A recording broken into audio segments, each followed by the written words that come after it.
ಪಾಲಕ್ ಸೊಪ್ಪು iron rich ಇರುತ್ತೆ, folic acids ಇರುತ್ತೆ, ನ್ಯಾಚುರಲ್ ಮೈಕ್ರೋನ್ಯೂಟ್ರಿಯೆಂಟ್ಸ್ ಇರುತ್ತೆ, ಮತ್ತು ಬ್ಲಡ್ನ ಇಂಪ್ರೂವ್ ಮಾಡುತ್ತೆ, ಬ್ಲಡ್ ಫ್ಲೋನ ಇಂಪ್ರೂವ್ ಮಾಡುತ್ತೆ, ಟೆಸ್ಟೋಸ್ಟಿರೋನ್ನ ಇಂಪ್ರೂವ್ ಮಾಡುತ್ತೆ.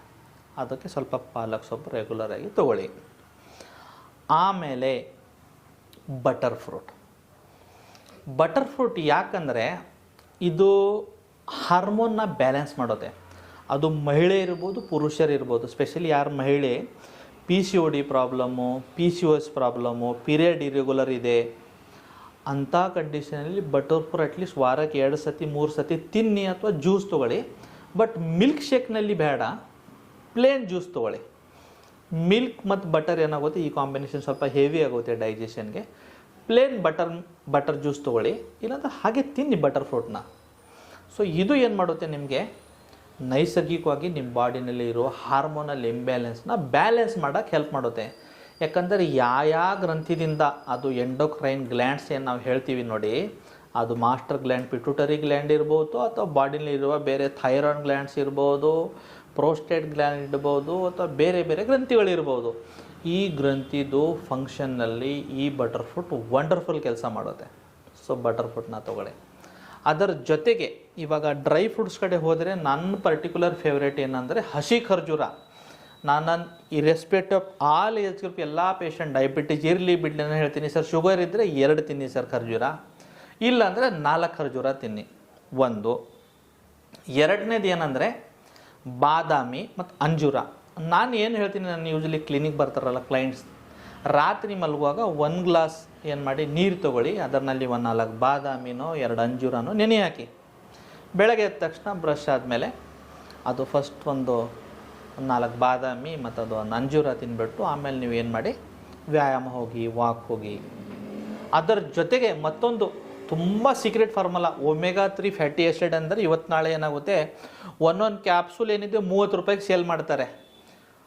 ಮಲ್ಟಿವಿಟಮಿನ್ ಕ್ಯಾಪ್ಸೂಲ್ 10 ಮಾತ್ರೆ ಸ್ಟ್ರಿಪ್ಗೆ 300 ರೂಪಾಯಿ. ಒಮೆಗಾ 3 ಫ್ಯಾಟಿ ಆ್ಯಸಿಡ್ಸ್ ಇರುತ್ತೆ, ಲಯೋಸಿನ್ ಇರುತ್ತೆ, ಮಿಥೈಲ್ ಕೋಬಾಲ್ಮೈನ್ ಇರುತ್ತೆ ಅಂತ ಈ ಸೇಲ್ ಮಾಡ್ತಾರೆ. ನಿಮಗೆ ಅವೆಲ್ಲ ಹೇಳ್ತೀನಿ ಎದರಲ್ಲಿ ಸಿಗುತ್ತೆ ಅಂದರೆ, ಕುಂಬಳಕಾಯಿ ಬೀಜ, ಪಂಪ್ಕಿನ್ ಸೀಡ್ಸು. ಯಾರು ಸ್ವಲ್ಪ ಇಲ್ಲಿ ಬೆಂಗಳೂರು ಕಡೆಯವ್ರ ಹುಡುಗರಿಗೆ ಇವತ್ತು ನಾಳೆ ಕನ್ನಡ ಭಾಷೆನೇ ಗೊತ್ತಾಗಲ್ಲ, ಅದು ಪಂಪ್ಕಿನ್ ಸೀಡ್ಸು. ಎರಡನೇದು ಅಗಸೆ ಬೀಜ, ಫ್ಲ್ಯಾಕ್ಸ್ ಸೀಡ್ಸು. ಮೂರನೇದು ಏನಂದರೆ ನಿಮಗೆ ಚಿಯಾ ಸೀಡ್ಸು. ಈ 3 ಐಟಮ್ನ ಏನು ಮಾಡಿ, ರಾತ್ರಿ ಮಲಗಬೇಕಂದ್ರೆ ಸ್ವಲ್ಪ ಒಂದು ಅರ್ಧ ಗ್ಲಾಸ್ ನೀರಿನಲ್ಲಿ ಎಲ್ಲ ಒಂದೊಂದು ಸ್ಪೂನ್ ಹಾಕಿ, ಬೆಳಗ್ಗೆ ಎದ್ದಾದ್ಮೇಲೆ ಬ್ರಷ್ ಮಾಡಿಬಿಟ್ಟು, ಆಮೇಲೆ ಇದು ಎಲ್ಲ ಸ್ಲೋಲಿ ಚೀವ್ ಮಾಡಿ ತಿನ್ನಿ, ಆಮೇಲೆ ಅದೇ ನೀರು ಕುಡೀರಿ. ಅದರ ಜೊತೆಗೆ ಮತ್ತೇನು ಮಾಡ್ಬೋದು, ಮೊಳಕೆ ಹೊಡೆದಿದ್ದ ಕಾಳುಗಳೇನಿರುತ್ತಲ್ಲ, ಅದು ಹೆಸರು ಇರ್ಬೋದು, ಕಡಲೆ ಇರ್ಬೋದು, ಇದನ್ನ ತಿನ್ನಿ. ಹಳ್ಳಿ ಊರಿನಲ್ಲಿ ಮುಂಚೆ ತುಂಬ ತಿಂತಿದ್ರು ಇದು ಮೊಳಕೆ ಹೊಡೆದಿದ್ದ ಕಾಳು. ಯಾಕಂದರೆ ಹಳ್ಳಿ ಊರು ಜನರಿಗೆ ಗೊತ್ತಿರ್ತಿದ್ರು ರಿಚ್ ಪ್ರೋಟೀನ್ ಅಂಶ ಇರುತ್ತೆ. ಪ್ರೋಟೀನ್ ನಮ್ಮ ಮಸಲ್ ಪವರ್ಗೆ ತುಂಬ ಇಂಪಾರ್ಟೆಂಟು. ನಮ್ಮ ಮಸಲ್ ಎಷ್ಟು ಸ್ಟ್ರಾಂಗ್ ಇರುತ್ತೆ, ನಮ್ಮ ಮೆಟಾಬಾಲಿಸಮ್ ಅಷ್ಟೇ ಸ್ಟ್ರಾಂಗ್ ಇರುತ್ತೆ. ನಮ್ಮ ಮೆಟಾಬಾಲಿಸಮ್ ಎಷ್ಟು ಸ್ಟ್ರಾಂಗ್ ಇರುತ್ತೆ, ನಮ್ಮ ಟೆಸ್ಟೋಸ್ಟಿರಾನ್ ಅಷ್ಟು ಸ್ಟ್ರಾಂಗ್ ಇರುತ್ತೆ. ನಮ್ಮ ಟೆಸ್ಟೋಸ್ಟಿರಾನ್ ಎಷ್ಟು ಸ್ಟ್ರಾಂಗ್ ಇರುತ್ತೆ, ನಮ್ಮ ಲೈಂಗಿಕ ಜೀವನ ಎಷ್ಟೋ ಸ್ಟ್ರಾಂಗ್ ಇರುತ್ತೆ. ನಮ್ಮ ಲೈಂಗಿಕ ಜೀವನ ಎಷ್ಟು ಸ್ಟ್ರಾಂಗ್ ಇರುತ್ತೆ, ನಮ್ಮ ಗಂಡ ಹೆಂಡ್ತಿದ್ದ ಬಾಂಡಿಂಗ್ ಅಷ್ಟೇ ಸ್ಟ್ರಾಂಗ್ ಇರುತ್ತೆ. ನಮ್ಮ ಗಂಡ ಹೆಂಡ್ತಿದ್ದ ಬಾಂಡಿಂಗ್ ಎಷ್ಟು ಸ್ಟ್ರಾಂಗ್ ಇರುತ್ತೆ, ನಮ್ಮ ದಾಂಪತ್ಯ ಜೀವನ ಅಷ್ಟೇ ಸ್ಟ್ರಾಂಗ್ ಆಗುತ್ತೆ. ನಮ್ಮ ದಾಂಪತ್ಯ ಜೀವನ ಎಷ್ಟು ಸ್ಟ್ರಾಂಗ್ ಇರುತ್ತೆ, ನಮ್ಮ ಹೆಲ್ದಿ ಮಕ್ಕಳು ಹುಡ್ತಾರೆ. ನಮ್ಮ ಮಕ್ಕಳು ಎಷ್ಟು ಹೆಲ್ದಿ ಹುಡ್ತಾರೆ, ಅಷ್ಟು ನಮ್ಮ ಹಾಸ್ಪಿಟಲ್ ಎಕ್ಸ್ಪೆಂಡಿಚರ್ ಕಡಿಮೆ ಆಗುತ್ತೆ. ಇದು ಎಲ್ಲ ಚೈನ್ ಇದೆ. ಇವತ್ತು ನಾಳೆ ಡಾಕ್ಟರ್ ನಿಮಗೆ ನ್ಯಾಚುರಲ್ ಮೆಡಿಸಿನ್ ಕಡೆ ಹೇಳೋದೇ ಇಲ್ಲ. 30 ವರ್ಷ ಇದೆ ಸರ್, 2 ವರ್ಷ ಆಯ್ತು ಮದುವೆಯಾಗಿ, 1 ವರ್ಷ ನಾವು ಪ್ಲ್ಯಾನ್ ಮಾಡಿಲ್ಲ, 1 ವರ್ಷದಿಂದ ಟ್ರೈ ಮಾಡ್ತಾಯಿದ್ದೀವಿ, ಮಕ್ಕಳಾಗ್ತಾಯಿಲ್ಲ ಅಂತ ಸೀಮನ್ ಅನಲೈಸಿಸ್ ಮಾಡಿದ್ವಿ, ಸ್ವಲ್ಪ ಅಲಿಗೋಸ್ಪರ್ಮಿಯಾ ತೋರಿಸಿದೆ. ವೀರ್ಯನಲ್ಲಿ ಸ್ವಲ್ಪ 35 ಮಿಲಿಯನ್ ಜಾಗನಲ್ಲಿ 20 ಮಿಲಿಯನ್ ತೋರಿಸ್ತಾ ಇದೆ ಸರ್. Why can't you go for IVF?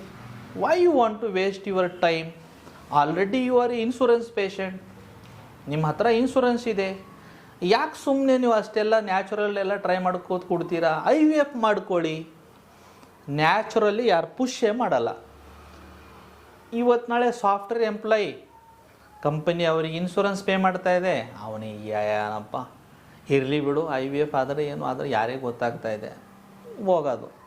ಆಮೇಲೆ ಯಾವಾಗ ಅದು ಟ್ರ್ಯಾಪ್ನಲ್ಲಿ ಹೋಗಿ ಸಿಗ್ಬಿಡ್ತಾರಲ್ಲ ಅವಾಗ ಗೊತ್ತಾಗ, ಅಯ್ಯೋ ಬೇಡ ಸರ್, ಸುಮ್ಮನೆ ನ್ಯಾಚುರಲಿ ಮಾಡಿಕೊಡಿ ಏನಾದ್ರ ಅಂತ ನಮ್ಮ ಹತ್ರ ಬರ್ತಾನೆ. ಮತ್ತು 2 ವರ್ಷ ಆದಮೇಲೆ ಸರ್ ಸಾಕಾಗಿದೆ, ನೀವೇ ಹೇಳಿ ಏನಾದ್ರ ಅಂತ. ಸೊ ಈ ಥರ ಇದೆ. ನಾನು ಯಾವ ಸಿಸ್ಟಮ್ಗೆ ಬ್ಲೇಮ್ ಮಾಡ್ತಾ ಇದ್ದಲ್ಲ, ಎಲ್ಲರೂ ಈ ಥರ ಮಾಡ್ತಾರೋ ಅಂತ ಹೇಳ್ತಾ ಇಲ್ಲ. 100ರಲ್ಲಿ ಒಬ್ಬರಿಬ್ಬರು ಮಾಡ್ತಾರೆ, ಬಟ್ ಇಡೀ ಸಿಸ್ಟಮ್ಗೆ ಅದು ಕೆಟ್ಟ ಹೆಸರು ಬರುತ್ತೆ. ಸೊ ಹೋಪ್ಫುಲಿ ಈ ವಿಡಿಯೋಸ್ ನಿಮಗೆ ಒಳ್ಳೆ ರೀತಿ ಹೆಲ್ಪ್ ಮಾಡ್ತಾ ಇದೆ. ಮತ್ತು ಬರುವ ದಿನಗಳಲ್ಲಿ ಯಾವುದೋ ಪರ್ಟಿಕ್ಯುಲರ್ ವಿಷಯ ಬಗ್ಗೆ ತಮಗೆ ಮಾಹಿತಿ ಬೇಕು ಮತ್ತು ಇದರಲ್ಲಿನೇ ಮತ್ತು ನಿಮ್ದು ಏನಾದರೂ ಇನ್ಪುಟ್ ಇದೆ ಸರ್, ಇದರ ಜೊತೆಗೆ ನಾನು ಇದನ್ನೂ ಟ್ರೈ ಮಾಡಿ ನೋಡಿದ್ದೀನಿ, ಇದರಿಂದ ಏನು ಬೆನಿಫಿಟ್ ಆಗಿದೆ, ಇದರ ಬಗ್ಗೆ ನಿಮ್ಮ ಅನಿಸಿಕೆ ಏನಾದರೂ ಇದ್ರೂ ಕಮೆಂಟ್ ಬಾಕ್ಸ್ನಲ್ಲಿ ಹಾಕಿ, ಮತ್ತು ನಾನು ನೋಡ್ತೀನಿ ಅದು ಏನಿದೆ ಅಂತ. ನನಗೆ ಚೆನ್ನಾಗಿ ಅನಿಸ್ತದ್ರೆ ಮತ್ತು ಪರ್ಟಿಕ್ಯುಲರ್ ಆ ವಿಷಯ ಬಗ್ಗೆ ನಾನು ಮುಂದೆ ಮಾತಾಡ್ತೀನಿ. ನಮಸ್ಕಾರ.